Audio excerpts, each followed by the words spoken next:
Olá! Você sabia que muitas operações de tratamento de dados pessoais são subcontratadas sem que as pessoas se deem conta disso? Pois é. Hoje em dia, com as facilidades oferecidas pela internet, criar um negócio ou desenvolver uma atividade econômica ou profissional e agregar novos serviços e funcionalidades ficou tão fácil, tão simples, que as pessoas não percebem que, do ponto de vista jurídico, isso pode se converter numa trama complexa de relações que implicam em deveres e responsabilidades adicionais perante os usuários daquele serviço. E é exatamente isso que acontece com a atividade de tratamento de dados pessoais. Sou Cristiane Heider, advogada especialista no GDPR europeu e na LGPD do Brasil, pesquiso proteção de dados pessoais no doutorado aqui em Lisboa. E neste vídeo eu vou te mostrar algumas complexidades jurídicas relacionadas ao tratamento de dados pessoais que estão ocultas nas atividades mais banais, mais comuns do dia a dia e que podem se converter em problemas com passivos gigantescos para empresas e profissionais.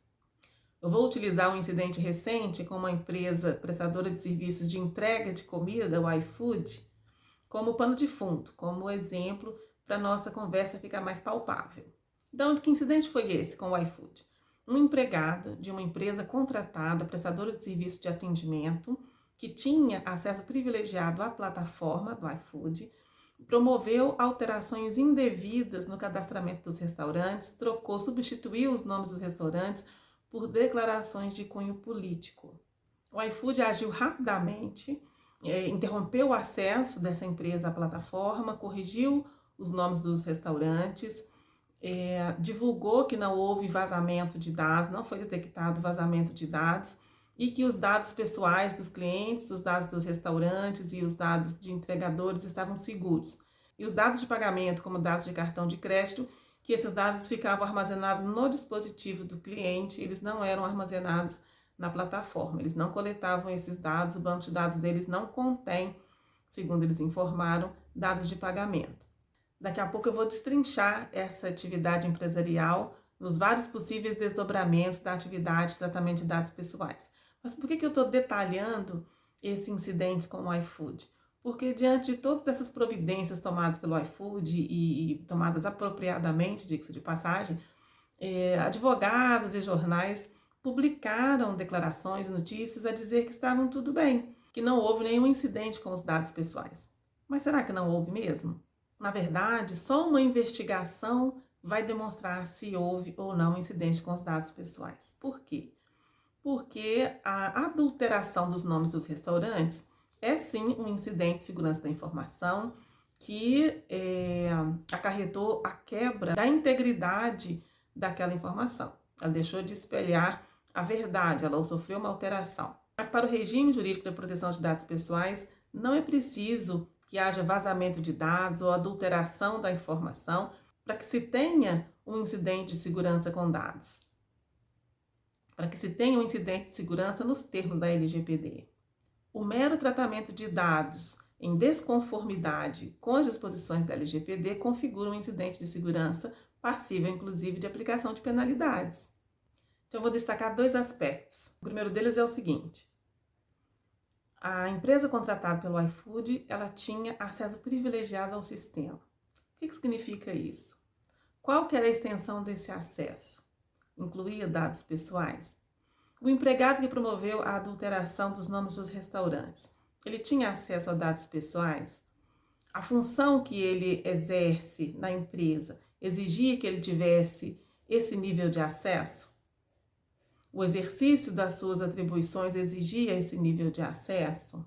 E se ele tinha acesso a dados pessoais, a dados de quem?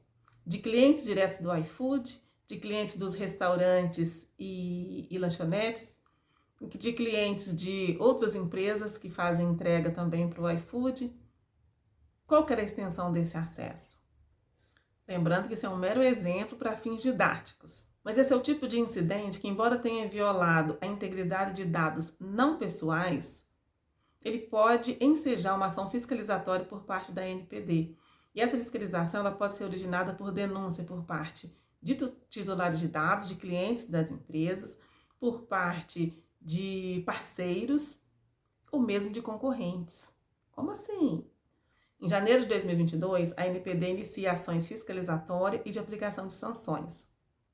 E para isso, é preciso estabelecer regras, né, procedimentos que representem a segurança jurídica daqueles que vão submeter a esses procedimentos. Então, a ANPD editou uma resolução que contém o regulamento com as regras, tanto para o procedimento de fiscalização, quanto para o procedimento administrativo sancionatório. E neste regulamento consta como causa para a instauração de uma ação fiscalizatória por parte da ANPD a situação de risco ocasionado por parceiros, ou seja, a situação de tratamento de dados, a situação de irregularidade no tratamento de dados pessoais que coloca os parceiros de negócio em risco. Além disso, ela vai admitir denúncia anônima, bastando que haja verossimilhança das alegações e que a identidade do denunciante não seja necessário para as medidas de apuração, para a apuração dos fatos. Ou seja, amplia sobremaneira as possibilidades de denúncia, inclusive por parte de concorrentes. Então, numa ação dessa, a ANPD pode solicitar, por exemplo, o acesso ao sistema para verificar o nível de proteção dos titulares dos dados. E, considerando o volume de dados pessoais que o iFood movimenta, a ANPD pode entender pela instauração de um processo fiscalizatório de ofício. E dependendo do que é revelado numa ação fiscalizatória, isso pode dar ensejo à instauração de um processo administrativo sancionatório, ou seja, que visa a aplicação de sanções pelo descumprimento da LGPD. Esse tipo de incidente expõe uma vulnerabilidade que não admite a conclusão ou a afirmação de que não há desconformidade no tratamento com dados pessoais. Pelo contrário, ele levanta a suspeita de que os dados pessoais podem não estar sendo tratados com rigor da LGPD. Um outro aspecto é o que a mídia e alguns advogados entrevistados destacaram, que é a perda econômica que esses restaurantes que tiveram os nomes adulterados tiveram em função desse incidente, e que isso poderia demandar uma ação reparatória por parte do iFood. Inclusive, parece que uma associação representativa desses restaurantes soltou uma nota nesse sentido de que eles deveriam receber uma indenização pela perda. Contudo, se houver tratamento de dados em desconformidade com a LGPD, ainda que o empregado da empresa contratada tenha adulterado apenas nomes comerciais, que ele não tenha tocado em dados de natureza pessoal, mas se verifica algum tipo de desconformidade, seja em relação à base legal, aos princípios da proteção de dados pessoais, a inexistência de finalidade legítima que justificasse determinadas operações específicas de tratamento de dados pessoais, enfim, havendo alguma desconformidade no tratamento de dados pessoais, os restaurantes, mesmo estes que tiveram os nomes adulterados, no que toca à proteção de dados pessoais, ou seja, perante a ANPD e perante os titulares dos dados, eles não são vítima, eles são corresponsáveis. E aí nós vamos explicar tudo isso daqui para frente. Então, quem trabalha com proteção de dados pessoais, sempre que ver ou ouvir alguma notícia de vazamento ou de adulteração de dados, ainda que não sejam dados pessoais, deve questionar imediatamente como é que são tratados os dados pessoais naquele ambiente. Qualquer reflexão começa daí. A afirmação de que não houve incidente com dados pessoais não pode ser feita imediatamente por um advogado ou um profissional que conheça o regime jurídico da proteção de dados pessoais. Mas vamos a algumas das tipologias das relações estabelecidas a propósito do tratamento de dados pessoais nesse modelo de negócio de entrega de comida. Nós vamos usar de exemplo a empresa Delivery, empresa D. Então, a empresa D é uma empresa prestadora de serviço de entrega de comida. Nós vamos trabalhar com 3 hipóteses. A hipótese A, em que ela recebe simplesmente a demanda do restaurante, as demandas do restaurante, e para fazer a entrega. A hipótese B, em que ela administra uma plataforma onde ela divulga o restaurante, recebe os pedidos, aí ela passa os pedidos para o restaurante, mas o próprio restaurante faz a entrega. E uma outra hipótese, em que ela administra uma plataforma onde ela faz a divulgação dos restaurantes, recebe os pedidos, repassa o pedido para o restaurante, mas ela própria busca o pedido, a encomenda no restaurante e entrega no seu destinatário. Então, na primeira hipótese, em que a empresa simplesmente recebe a demanda do restaurante para fazer a entrega, o restaurante então compartilha com a empresa D os dados pessoais do seu cliente para que ela possa fazer a entrega. Se ela trabalha com empregados próprios, sob regime, contratados sob regime da CLT, ela dá ciência desses dados a seu empregado, mas é ela ainda que está fazendo o serviço, os dados pessoais ainda estão no seu âmbito, é ela que está fazendo todo o tratamento de dados.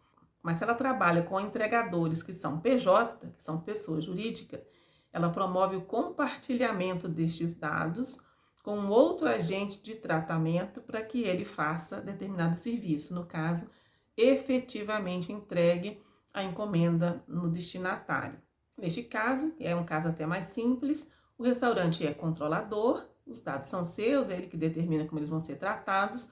A empresa D é possivelmente uma operadora perante o restaurante, mas ela é controladora perante aquele entregador PJ com quem ela compartilhou os dados do cliente que vai receber a encomenda. Então, é preciso estabelecer em contrato as regras que vão reger todas essas duas relações nesses dois níveis.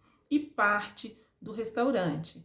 O restaurante precisa estabelecer em contrato as regras para tratamento dos dados pessoais dos seus clientes por parte da empresa D e já deve prever neste mesmo contrato, que eu vou chamar de contrato mãe ou de contrato originário, a possibilidade da subcontratação e as condições em que essa subcontratação deve se dar. É possível, inclusive, estabelecer cláusulas específicas que devam constar desse segundo contrato, desse contrato derivado, que a empresa D vai firmar, vai celebrar com o entregador PJ, ou com seu parceiro que vai efetivamente fazer a entrega da encomenda. Talvez nós tenhamos que relembrar aqui rapidamente os conceitos dos agentes de tratamento de dados e das relações. Então, o controlador é o agente de tratamento de dados a propósito de quem aquele tratamento acontece. Ele tem o poder de decisão, ele é quem determina as finalidades e os meios do tratamento. O operador é aquele agente de tratamento de dados que realiza o tratamento segundo as instruções do controlador. Ele deve assegurar que as instruções recebidas estão de acordo com a LGPD, sob pena de responder conjuntamente, e não deve extrapolar essas instruções, sob pena de também responder solidariamente ao controlador. Lembrando que todos os intervenientes numa operação de tratamento de dados têm o dever legal expresso na LGPD de proteger os dados envolvidos naquelas operações. Mas a relação também pode ser de controladoria conjunta ou co-controladoria, que se estabelece quando as decisões são tomadas, as decisões relativas às operações de tratamento de dados são tomadas em conjunto, por ambas as partes, ou quando essas decisões elas são convergentes, de modo que na falta de um dos agentes, aquele tratamento de dados não aconteceria. Então, o restaurante precisa se resguardar contratualmente, precisa assegurar que a empresa D efetue tratamento de dados em conformidade com a LGPD e precisa exigir que a empresa D também só contrate quem esteja em conformidade com a LGPD, porque em princípio são todos solidariamente responsáveis, ainda que por um incidente ocorrido lá na ponta, né, com aquele contratado pela empresa D. Lembrando que sempre vai prevalecer o que efetivamente acontece na situação de fato, se ela for divergente do que tiver sido estipulado em contrato. Então, a dissociação das responsabilidades, ela começa a acontecer a partir do que está em contrato, mas vai ser sempre confrontado, o que está disposto em contrato vai ser sempre confrontado com a realidade de fato, como é que cada parte efetivamente operava naquelas operações de tratamento de dados, qual era efetivamente a participação de cada um. E a hipótese de que, se a empresa D e o entregador por ela contratado seguirem estritamente as instruções do restaurante, a hipótese dele responder sozinho em caso de dano ao titular dos dados. Agora, as outras duas hipóteses, em que a empresa D administra uma plataforma onde ela divulga os restaurantes, recebe os pedidos, e numa hipótese o próprio restaurante fazer a entrega, na outra a empresa D busca no restaurante e entrega a encomenda para o destinatário. Nesses dois casos, a participação do restaurante parece secundária, mas não é. Ele é controlador. Ainda que ele nem saiba quem seja o cliente final, quem é aquela pessoa que vai receber o prato que ele preparou. Ainda que a empresa dele repasse o pedido identificado por códigos, que não leve nem o nome do cliente. Porque a posição jurídica de controlador não exige que o agente de tratamento de dados tenha acesso direto aos dados. Ele pode delegar tudo. E é precisamente isso que acontece nesses casos. A NPD, inclusive, deixa isso muito claro no guia que ela lançou para orientação acerca desses conceitos dos agentes de tratamento de dados. E aqui ocorre uma daquelas duas hipóteses que eu mencionei lá atrás, que caracterizam a controladoria conjunta. Aqui a hipótese é de convergência das decisões a propósito do tratamento de dados pessoais. O restaurante é aquele a propósito de quem o tratamento de dados acontece. A finalidade pela qual se realiza a atividade de tratamento de dados pessoais é dele, restaurante. Mas se ele sequer tem acesso aos dados, é muito fácil ele entender que não tem participação nenhuma. E se o advogado não estiver atento, ele pode cair nessa. É fácil para o restaurante pensar que se ele delegou tudo para a empresa D, a responsabilidade é dela. Mas não. Ele é controlador. Então, ele tem o dever de conhecer e determinar o modo como a empresa D vai tratar os dados pessoais dos seus clientes, ainda que ele não saiba quem são efetivamente esses clientes. Então, se houver um incidente com dados pessoais na empresa D ou em alguma subcontratada dela, o restaurante não vai ser vítima, ele vai ser corresponsável. Ele responde solidariamente. Então, se a empresa D não promove o tratamento adequado dos dados, se ela não tem um sistema de proteção adequado, se ela apresenta vulnerabilidades importantes e às vezes até facilmente sanáveis, se ela permite o acesso indiscriminado do seu pessoal aos dados pessoais, isso tudo interessa ao restaurante. O acesso aos dados, por exemplo, deve ser segmentado de acordo com a necessidade funcional de cada colaborador. Cada um deve ter acesso apenas aos dados que forem necessários para o exercício das suas atribuições, não a todos os dados.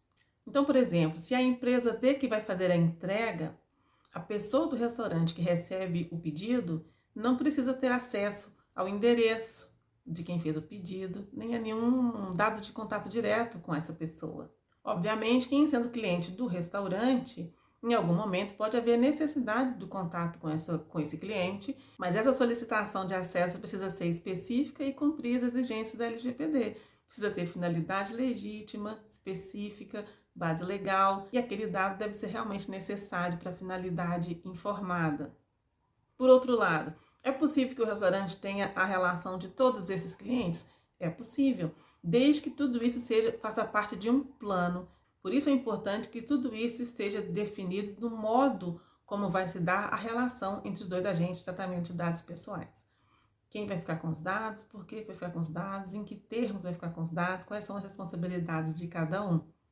De qualquer forma, os dados de contato direto com o cliente não vai ser necessário para aquele que vai executar o pedido.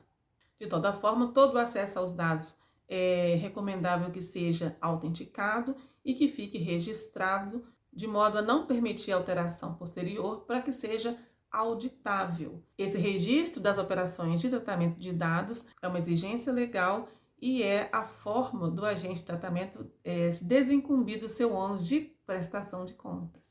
Agora, a empresa D tanto pode ter um parceiro PJ que tenha os seus próprios entregadores, como ele pode trabalhar com outros PJ que efetivamente realizam a entrega dos pedidos. Então, há um novo desdobramento, um novo nível de subcontratação.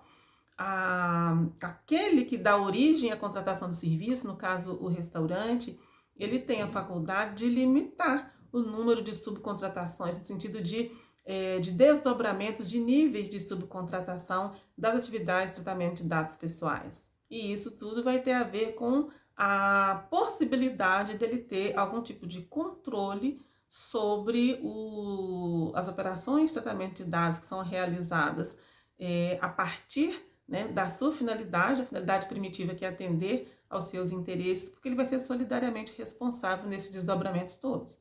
Uma vez que toda a cadeia, né, de subcontratação começa no restaurante, ele tem a faculdade, no contrato mãe, no contrato originário, de limitar aí o número de níveis de subcontratação para que ele possa exercer esse controle. Um incidente de segurança de dados ocorrido lá na ponta, se não houver essa previsão contratual, ela pode obrigar o restaurante solidariamente. E aí, a investigação e a evidência do que acontecia na situação de fato, as evidências da realidade de fato, como efetivamente se dava a participação de cada envolvido nas operações de tratamento de dados pessoais, é que vai dizer da dimensão da responsabilidade de cada um. Mas então percebam que muitas vezes a subcontratação da atividade de tratamento de dados pessoais, ela se dá na contratação de um serviço. E é preciso ter o olhar atento para perceber que para a execução daquele serviço haverá tratamento de dados pessoais. Então vai estar havendo uma subcontratação da atividade de tratamento de dados pessoais e isso precisa ser regulado em contrato, isso precisa ser, o modo como isso vai acontecer precisa estar ajustado pelos envolvidos, pelas empresas, pelos agentes de tratamento de dados envolvidos em contrato. E quando acontece de um dos agentes não ter sequer acesso aos dados, embora a finalidade da operação de tratamento de dados seja determinada por ele para atender uma necessidade sua, um interesse seu, mas por ele não ter acesso direto aos dados, é muito fácil dele incorrer no equívoco de que não tem responsabilidade sobre o que se passa no âmbito da outra empresa contratada. Mas nos termos da LGPD, no que tange a tratamento de dados pessoais, ele é controlador e solidariamente responsável. Ele tem que assegurar que aquela empresa contratada realiza o tratamento dos dados pessoais de forma segura e responsável e implementa os princípios de proteção de dados pessoais, implementa meios para que os titulares possam exercer os seus direitos, assegura os direitos dos titulares resguardados na lei, porque ele é solidariamente responsável por esse tratamento de dados realizado pelo contratado. Por mais que algumas atividades sejam aparentemente simples, corriqueiras, muito comuns no dia a dia, do ponto de vista jurídico e agora da proteção de dados pessoais, elas podem se revelar complexas. Elas precisam de um olhar experiente, de um olhar de quem tenha conhecimento do regime jurídico de proteção de dados pessoais, quem perceba a inteligência do regime jurídico de proteção de dados pessoais e não meramente dos artigos da LGPD. Só conhecer os artigos da LGPD não é suficiente, é preciso compreender o regime, os seus fundamentos, os conceitos, os institutos, como eles se interrelacionam nesse ambiente. Então é isso, se você gostou desse vídeo, compartilhe, ajude esse conteúdo a chegar a mais pessoas. Nós nos vemos no próximo vídeo. Até mais!